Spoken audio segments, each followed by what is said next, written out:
சிண்டு.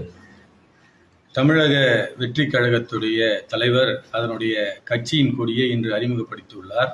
அந்த கட்சியின் கொடியில் 2 யானை சிம்பிள்களும் ஒரு வட்ட வடிவிலே வாகைப்பூ கொண்ட ஒரு சின்னத்துடன் அந்த கொடி அறிமுகப்படுத்தப்பட்டுள்ளது.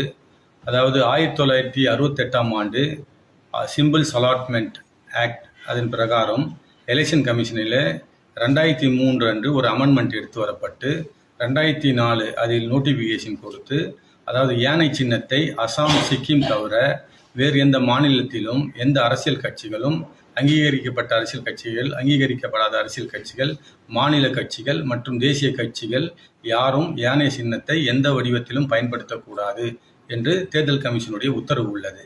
இந்த கட்சியினுடைய கொடியை வடிவமைக்கும் போது இது சம்பந்தமாக இந்த சட்டம் அவர்களுக்கு கவனத்திற்கு வந்திருக்காது என்பது தெரிய வருவதனால் எங்களுடைய கட்சி தலைமை, மத்திய தலைமை அந்த கட்சியுடைய தலைமையுடன் நேரடியாக தொடர்பு சொல்ல வைக்க சொன்னார்கள். அதன் அடிப்படையில் நேரடியாக அவருடைய மேனேஜர் வெங்கட் என்பவரை தொடர்பு கொண்டோம். இது சம்பந்தமாக அந்த சட்ட விளக்கங்களையும் அதற்கான ஆவணங்களையும் அந்த சட்டத்துடைய நகல்களையும் அனுப்பியுள்ளோம். அவர்கள் இது சம்பந்தமாக பரிசீலித்து முடிவெடுப்பதாக சொல்லியிருக்கின்றார்கள். அது நல்ல முடிவாக இருக்கும். கட்சிகளுக்குள்ளே ஒரு முரண்பட்ட ஒரு கருத்து வந்து விடக்கூடாது என்பதற்காக எங்களுடைய மத்திய தலைமை அவர்களுக்கு நேரடியாக இந்த தகவலை தெரிவித்து அந்த சட்ட நகல்களை வழங்குமாறு எங்களுக்கு கூறினார்கள். அதன் பிரகாரம் வழங்கி இருக்கின்றோம். அதன் அடிப்படையிலே அவர்கள் ஒரு நல்ல முடிவை எடுப்பார்கள் என்று நாங்கள் நம்புகின்றோம்.